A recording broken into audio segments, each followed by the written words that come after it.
You're listening to the Vibrant Happy Women podcast, episode number 243. We're talking about the healing power of nature. Stay tuned. Hi, I'm Jen Riday, and this podcast is for women who want to feel more vibrant, happy, aligned, and alive. You'll gain the emotional, physical, and spiritual tools you need to get your sparkle back and ensure that depression, anxiety, and struggle don't rule your life. Welcome to the Vibrant Happy Women podcast. Hey, my friends, Jen here, and welcome back to Vibrant Happy Women. How are you doing? We are right in the middle of autumn, and it's Halloween time. Do you get to do trick-or-treating in your neck of the woods? We do, and we are so excited. I have 4.5 kids who are virtual schooling. What does that mean? Well, my 17, 15, 13, and 10-year-olds are full-on virtual schooling, and Cora, age 7, has half days of school, 4 days a week, and then virtual school the rest of the time. So I'm not going to complain or offer any thoughts, but I am letting my kids learn independence right now. And for more than one teacher, I've explained my kids are on their own for the most part. If they get it done, they get it done. And if they don't, they don't. And that's how I'm handling it. Feels good. And like I said to my daughter Jane's teacher, Jane is 10 years old and she's getting herself to her Zoom classes. That is impressive. Talk about life skills. I was letting the teacher know that I value life skills and I'm happy with that life skill that was learned. Anything else, no pressure. Teachers, you're doing a great job. We love and appreciate you. How is virtual schooling going for you?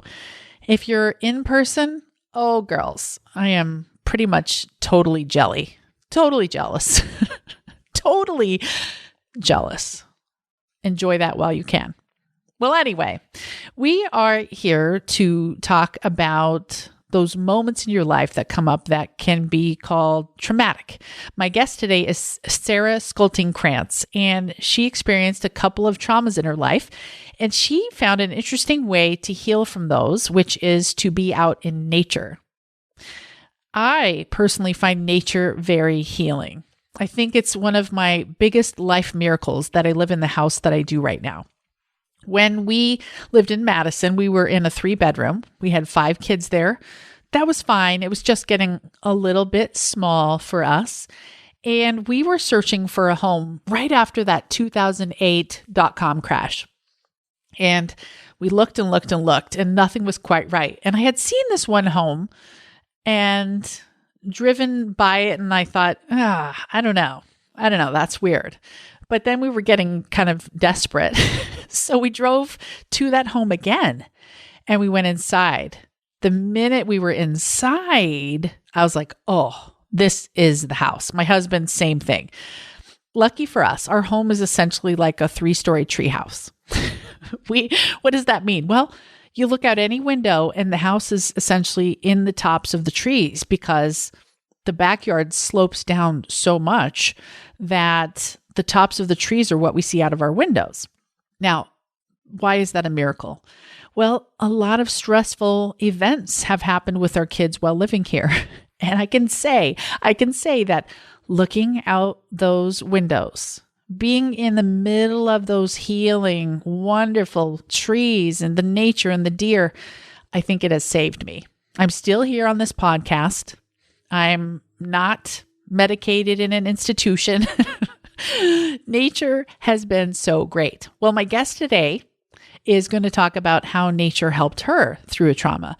And I want you to think about as you listen, how can you have more nature, healing walks, and hugging a tree if you do that kind of thing, petting cats and dogs, whatever your version of nature is, putting your feet in the grass. How can you have more of that in your life to reduce the cortisol, to come down from the stress of a trauma or something, making you feel burned out or overwhelmed?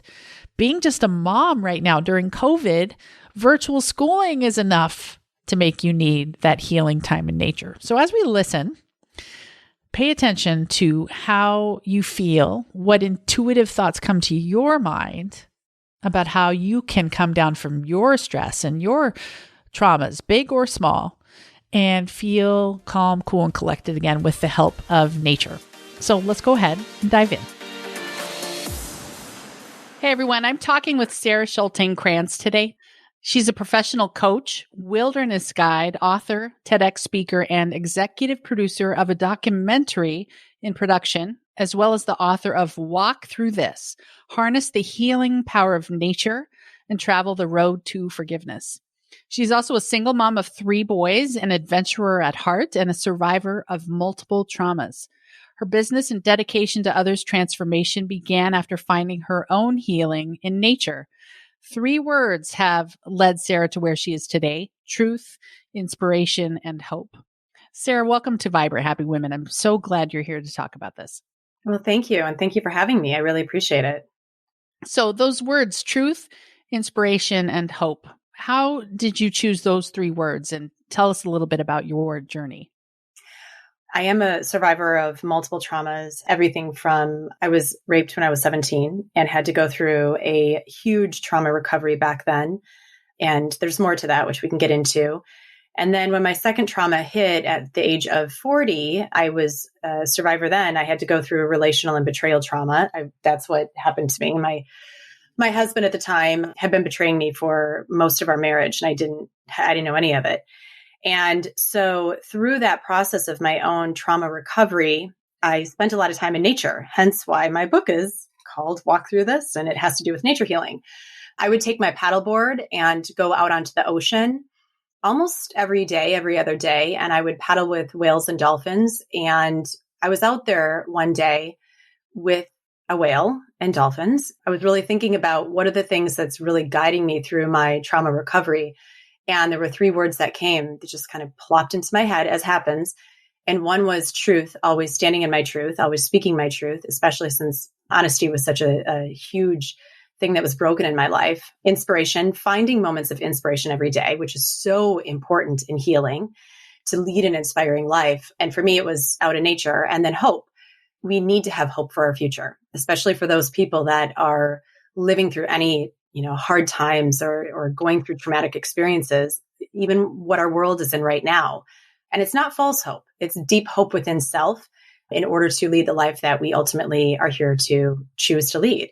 I didn't know it at the time, but those were going to be the 3 words that even guided me through writing this book, which I have 3 sons. And coincidentally, it aligns completely with my 3 sons and their names as well. How does it align with their names? I have to hear this. This sounds interesting. Well, so my oldest son, so when I was raped at 17, I ended up becoming pregnant. I talk about this in my book, and there's so much that happened there that became the foundation and how I actually recovered from my trauma at 40. I learned so much at 17 about speaking for self, believing in self, and walking this journey in your own healing and believing so deeply in your journey. And back then, my truth was not believed. And so the police refused to press charges, even though I was pregnant. I had to get a restraining order on the guy. There was so much that happened that I talk about in the book. And because my truth was not heard, and then also my truth needed to be spoke later in life through my own trauma recovery, it just makes sense. My oldest son is named Jacob, and he aligns with truth. Inspiration, right? Isn't that interesting? Inspiration, my middle son is 19. He's a water polo player at USC. He's just an incredibly inspiring, amazing young man who was, when I found out about my trauma at 40, he was at that detrimental age of going into being a teenager. And I needed him to step into his path, his goals, and his strengths in order for him to actually recover through his own trauma through this whole situation. And so he aligns with inspiration. And how he did that was through his love of water polo, which ultimately now he's playing at USC.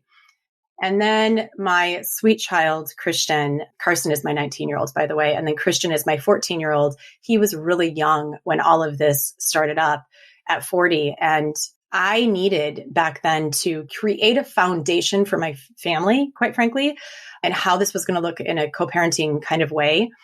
And I need to have so much hope. And why? Because he's also my youngest. And I knew that we had a long time of recovery through that. We were going to have a little bit of a recovery through this, but then ultimately it was going to be able to step us into that next phase of what our family looked like outside of what I thought it actually was going to be. And so he became my hope, and he's my youngest. And so when I was writing my book and I was dedicated this book to my sons, and I said, you are my truth, inspiration, hope. You are my heroes. And I didn't even realize it until I typed out those words, how much that every single one of them aligned with the truth, inspiration, hope. That's really, really beautiful. Yeah. Yeah. Thank you. So let's talk a little bit about what happened, around age 40. A lot of people during COVID are feeling stretched in their relationships. I've heard of a lot of people separating. Well, you not only separated, but you had a huge betrayal happening at that time. So tell us what that was like to experience that trauma in particular. So I had no idea that there was this double life going on in his life. And it was Thanksgiving Eve back in 2013, and he didn't come home until really late at night, and he was tripping out on drugs. It was a really weird experience for me because I'd never even done pot. I mean, I'm a pretty clean person. And over the course of those next 5 days, I had disclosure, right? Throughout discovery. There's two parts to something like this. It's discovery, when you find out that something's not right. And then there's disclosure. And disclosure is like you literally disclose, you find all of the pieces of information that's handed to you. And my disclosure, usually that's done in a professional environment, which, by the way, I did not have back then because I didn't even know what was happening. And so disclosure happened over those 5 days where I was going through his phone. I was, really holding him up against a wall and saying, what's happening and why, what's been going on in your life that you couldn't even come and talk to me about whatever struggles that you're experiencing. And through that time, he finally fessed up. He finally confessed to me and said, I've been cheating on you with men. And once he told me that, then I went back through those 5 days and really started to decipher, wow, this has been going on for so long and I didn't even know any of it. It's kind of like, so when something like this happens to you, it's really interesting. Your brain automatically, it's like you're totally hypersensitive and tuned in to all of the experiences in your life, all those moments in your life where something didn't feel right. And once I heard the words that's what had been going on, I went back and it was like a Rolodex of, oh my gosh, that's what that was. That's what that was. That's what that was. That's what that was. And anybody who's experienced this can completely, I'm sure, nod their head right now and say, yep, I had that happen too. I know exactly what you're talking about. And so it was a really difficult time in my life because, to find out that the person that you love so deeply has been betraying himself and betraying you and betraying your children and the community and his businesses and all of these things, it was really devastating. It was like being knocked to your knees and saying, okay, like, where do I go from here? Interestingly enough, the moment that he told me, I looked at him and I said, and I talk about this, I said, I want a divorce and I will forgive you someday. I knew I couldn't do it then, but subconsciously, and I know it was because of my 17-year-old self already having experienced such deep trauma and such betrayal trauma through, society and different people that I knew, that I would eventually be able to get to that place of forgiving him in order to release my pain and step into my freedom and peace. Yes. And you knew intuitively that you needed to forgive to be able to find that peace. 1,000%. Yep. Mm-hmm. Absolutely. Mm-hmm. How did your kids respond? That's a tough age for them to have this happening. Yeah. So my former husband he did end up going to a rehab facility here in California. And it happened to be over Christmas and New Year's Eve, which was really hard because trying to explain that to my children, where is dad, was very, very difficult. My recovery, I was so full of PTSD and so traumatized by what had been happening that I actually let him stay in the house until that fall.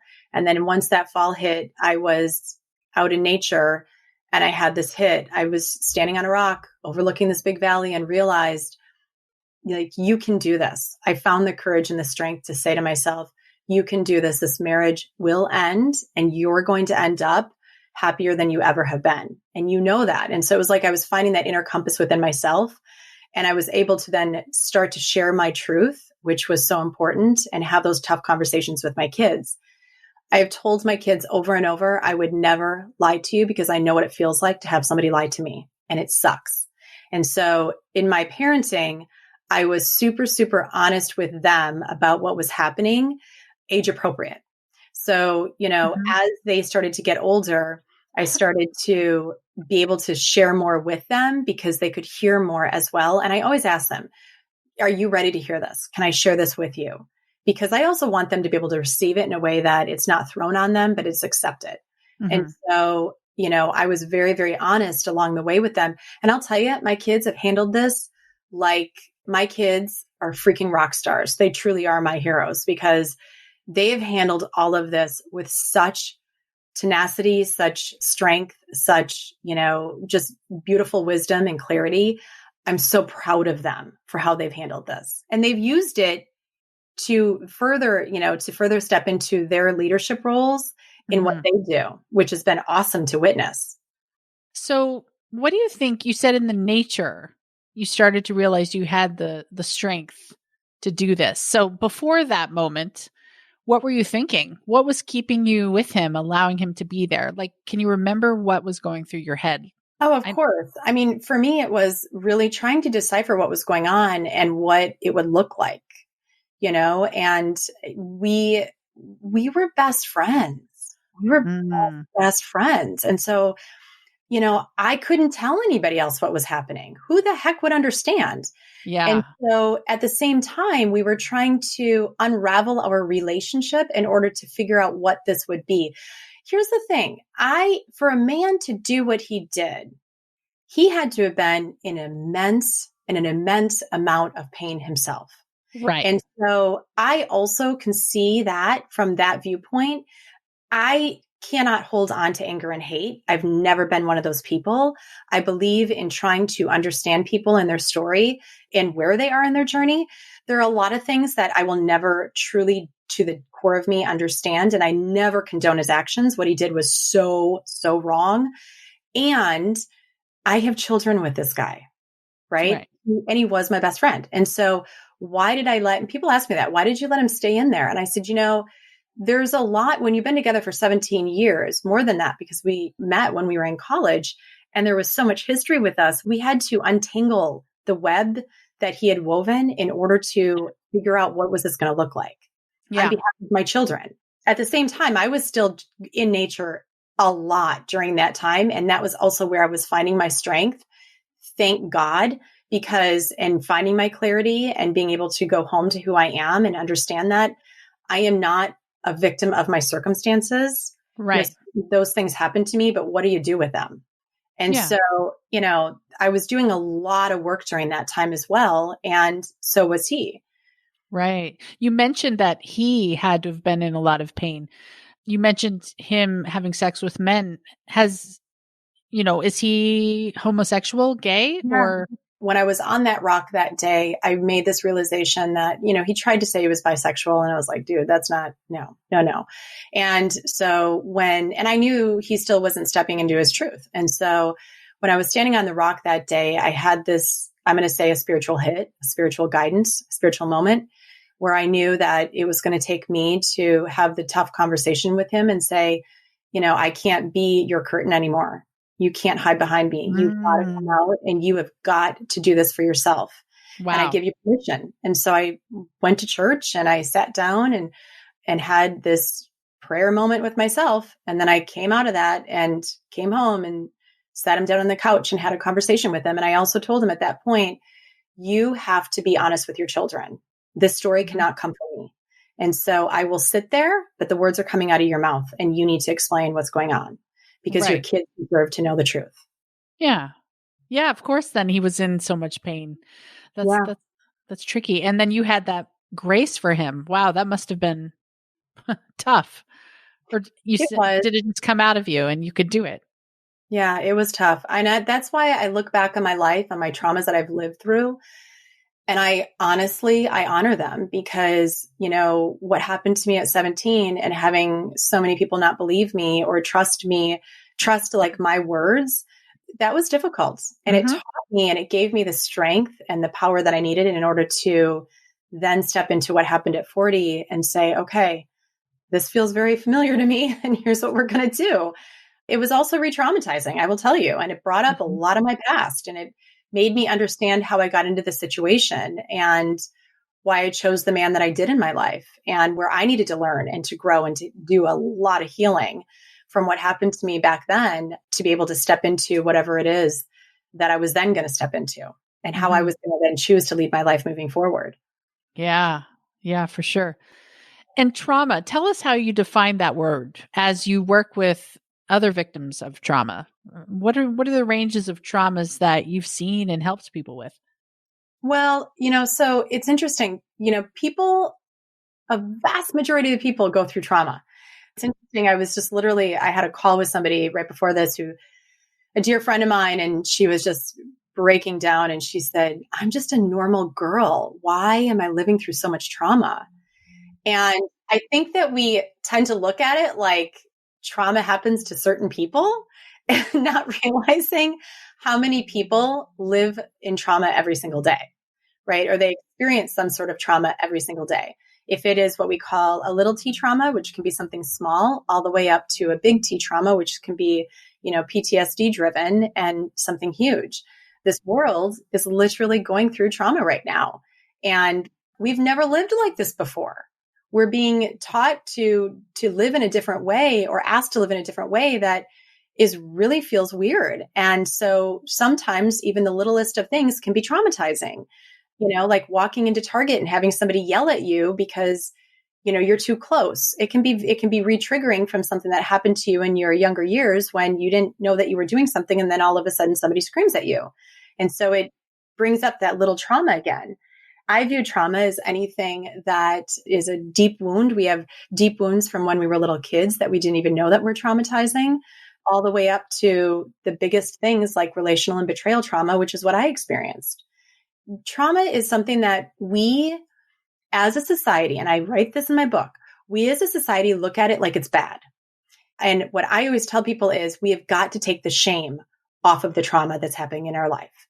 We have got to release that word shame from what is essentially some of the most difficult experiences, because when you're also putting shame with the word trauma, you're shaming the person that's being traumatized.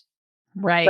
So you're actually re-traumatizing them, which is why I couldn't speak out for so long, because I was like, who's going to understand? And I'm going to get shamed for this, which is not even my fault. Right. And so it's this whole like, why can't we talk more openly about this? Why can't we talk? And that for me was a huge thing for me. That was my truth, right? Like I needed to be able to talk about my story so that people also understood that you're not freaking alone, even though so many times we feel like we are. Mm-hmm. Mm-hmm. So in your book, Walk Through This, you talk about how nature helped you to heal. Can you just walk us through that journey that you took for healing and forgiveness? Yeah. So I was born and raised in a small village called Black Earth, Wisconsin. And so nature was always around me. I lived in it. I was like the girl who ran through cornfields without her shoes on. That was home for me. And so when I was 17, I was also an artist, an art teacher. I still am an artist. I would go into nature and I would draw, and I would just really focus on the things, the littlest details in this world. If it was like a little rock or, the way that a tree was. And then when I was here at 40, I just instinctively knew, go home, go where you feel connected. And so I would take my and I would go paddle 4 miles out in the Pacific Ocean, because I live right next to the beach. And I would literally be with whales and dolphins and sea lions and the ocean and the current and the waves. And I didn't realize what was happening at the time. I didn't realize that I was healing. I truly did not. I had never used this for intentional healing. I would go and hike the Grand Canyon. I would hike different mountain peaks or different peaks down here in Southern California and stand on top of the summit and just look at the different perspectives and realize like there is no one way to do anything. And there is a view from every space that you're at. You can view things differently. Right. And so it gave me so much clarity. When I started reading and researching Florence Williams, I love her. She wrote The Nature Fix. It's all about nature healing. And so what's interesting is when I started reading her book, I realized that my mind was shifting when I was in nature.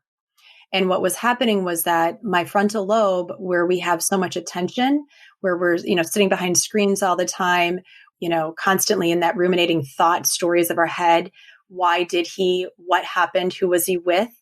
When I was in nature, my cerebellum, the back part of my brain it was able to rise. And that's where we have clarity and peace moments. And we are able to go back and connect to who we are.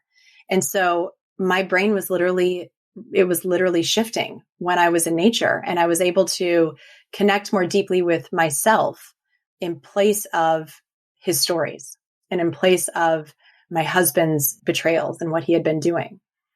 It's really fascinating when you start getting into the whole, spiritual connection with nature as well, and how it is there for us to heal. Richard Louv talks about it as well. It's amazing about how much that we are in nature deficit disorder in this world. And I always say, we're constantly in four walls and we're constantly in our head. And when I'm working with clients, I want them to drop into their heart, because our heart is the space where we can learn to love each other and love, most importantly, ourselves. And to also, your heart picked you, right? And so it's like, it's beating inside of you for you to stay alive. And also it's from our heart that we can learn to forgive. Mm-hmm. So you lead retreats into the Grand Canyon. Tell us about that and about some of the people you've worked with. I love my clients. They make me so happy. They just do. I just got off a trail for 22 days. I hiked the John Muir Trail, and I tell them, I'm like, every single time that I take a step, you guys are all with me in my heart, because I freaking love my clients. So the Grand Canyon was a big space for me to heal through in my recovery. And the reason why is because it's so spiritual. It's one of the most magical, beautiful places on this earth. And you have to go down inside of it and then come out. It's very unlike any other, they call it the ditch, like the big ditch. It's unlike any place, any other place, any other national park. And I take men and women on meditating. We do hiking, coaching, adventure, and we do a lot of nature healing. And it works so well because metaphorically, we're going down into the canyon and we stay down there for anywhere from 2 to 3 nights. And we come out a different person. We literally transform. And the reason it works is because we're also going within ourselves. And so we're going really deep into who we are. We're sitting with some of the things that may have hurt us most. We're sitting with our patterns in our life, doing a lot of healing within. We learn from one another within these retreats because we realize through our differences that we have so many similarities and that we are not alone in this world. And then we come out literally like also within ourselves, a whole different person. We let go of a lot of the things that no longer serve us. We learn, like you literally learn so many tools, and you have such an experience that is so spiritually connected with who you are, along with this world, that you take that with you into, I call this the created world. I call like the nature area, the real world. But you come out here into society and you use those tools to lead a life that you choose. It's beautiful. It's also, we do a lot of coaching online as well, because I don't want it to just simply be about the retreat. I want them to be ready for the retreat. So we do a lot of coaching prior to online. We do group coaching sessions, and then we also do coaching sessions afterwards, because I want them to make sure that they're actually using everything that they learned, and that it's not just like, oh, I went on this great trip, because it's so much more than a trip. Yeah. Right? Like, and just like this, like our life is so much more than just a life. Our days are so much more than just waking and going to sleep. And so I want them to experience what it's like to live, not just simply be in life. Yeah. And so they leave their traumas in the bottom of the canyon for that trip. But also, they get to keep working with you afterwards to make sure it sticks. Yeah. And I always tell people, I work on myself every day. Like I do something that is more self-care, but also more learning for me, because I don't care who you are forever a student of your own life.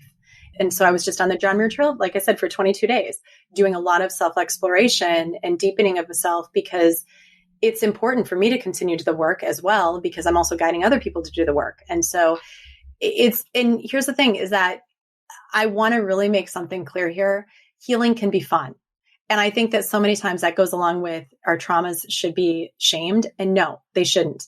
And healing can be so much fun. I love laughing. So when we cry, we always come back with laughter. And because we need to refill our cup with something that's also joy filled, right? Because that's what we ultimately want in life, is to be joyful. Yeah. Yeah. That's beautiful.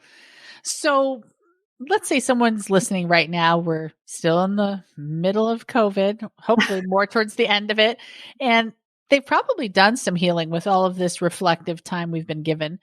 But let's say they want to do a little more, go a little deeper using nature. What advice would you give them from your book? Walk through this. It's so simple. Go outside. Yeah. It's so simple. We overcomplicate life, by the way. Like, we literally overcomplicate life. And, when's the last time you've looked up at the clouds and actually witnessed them and watched them and have been a part of them? Not just been like, oh, it's a cloudy day. Like, what a bummer. Well, how about you actually shift the perspective and say, wow, look at those beautiful clouds that right now are providing shade for me. And, it's so simple. Go lean up against a tree. When's the last time you've actually not taken a blanket to lie on the grass, but actually been a part of the grass, like lied on the grass? Which one is it? I don't know. But when's the last time you've done that? When's the last time that you've witnessed a spider? Have you ever watched a spider actually create their web? It is the coolest thing to witness a spider in creation, because we are all in creation, including animals. It's so simple. 5 minutes a day will begin to shift your life. 5 minutes a day. It makes me laugh because the Calm app, you can turn it on. It's something on your phone and it shows you videos of the exact things you just said, like a spider making a web. So much. Yeah. Why don't we get the real deal? Actually, I'm very serious about this. I laugh because I literally laugh about this because I know that we are so accustomed to turn to our phones to tell us what to do. Like, Siri will tell me what to do, or my therapist will tell me what to do, or my parents will tell me what to do.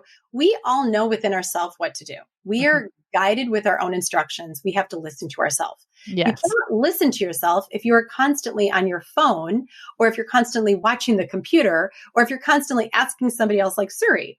So it's so simple. Go into nature, take your shoes off, allow yourself to put your feet in the sand, your feet in the grass, your feet in the dirt, and listen to yourself while you are also connecting with what is actually around you to give you the answers, because you will find the calm. Notice that they called it the Calm app. You'll notice the calm that's actually within you. Yeah. And wouldn't you rather have it? Yeah. Have it from nature or the app? I don't know. You choose. That's great. It's so funny to me. I always laugh about that. I always laugh about that. Yeah. Because that's what we're taught, right? That's society. That's been conditioned into us. And my hope is to take people to that next step. So where can people find you if they want to learn more about healing through nature? Everything is Sara Schulting Kranz. And so my website is sarashultingkranz.com. And I'm sure you'll probably put the links in there, right? Because my name is really long. Yes, we will put this on the show notes page. And then also on Instagram, Sara Schulting Kranz, Facebook, it's Sara Schulting Kranz is my personal, or Live Boldly with Sara Schulting Kranz. You want to watch the film, the documentary, a little snippet of it. It's really, really good, I do have to say. Laura Van Zee Taylor is directing it, and she actually was the director of I Am Maris, which is on Netflix right now. That's a great film too. Go watch it. The film is under walkthroughthis.com, and also my book and everything is within my website. Beautiful. Well, Sara, this has been great. We're going to get outside more, right, everyone? Yes, thank you. Thank you so much for being on the show, Sara. Thank you. Thank you for having me. I really appreciate it. All right, my friends, I hope that was inspirational for you. And I want you to think about, how can you go spend more time in nature? Maybe it's a walk. Maybe it's sitting at the park while your kids play, or whatever it is. How can you have more of that time? I really believe there's a healing power from the grass and the plants and the trees. And I feel my soul start to relax and get grounded again just by being in nature. So go get you some of that and let me know how it goes. You can email me your thoughts at support@jenriday.com. Well, one last thing, my friends. Today is the last day to sign up for the Vibrant Happy Women Retreat. If you want to be there with us in Florida, palm trees and water, that's nature too. Sign up today at jenriday.com/retreat. We would love to have you join us. My friends, make it an amazing day. Go enjoy some nature. And until next time, make it a vibrant and happy week. Take care. If you enjoy this podcast, you have to check out the Vibrant Happy Women Club. It's my monthly group coaching program where we take all this material to the next level and get you the results that will blow your mind. Join me in the Vibrant Happy Women Club at jenriday.com/join.